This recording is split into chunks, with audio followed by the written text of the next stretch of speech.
Nadali kami, boss. Boss, di talaga namin in-order yan. Hindi totoo yan. Bola lang yan.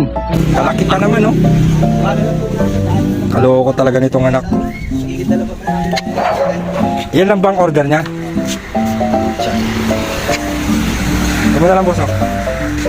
Hindi na malayan ni misis ko. Order pala yung anak ko. Worth magkano to, boss? Patay.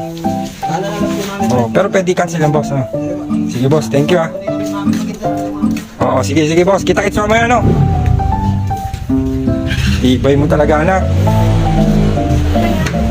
Cancel, okay lang. Kasi mabait naman sa akin yung rider. Nakakabiro. Asina. Anak, ang ginawa mo? Bakit nag-order ka ng ganon? Worth 6,000 yun, anak. Anak ka ng teteng. Kalaki pa naman, love. Ha? Sino mo nga yung ginawa mo yun ako?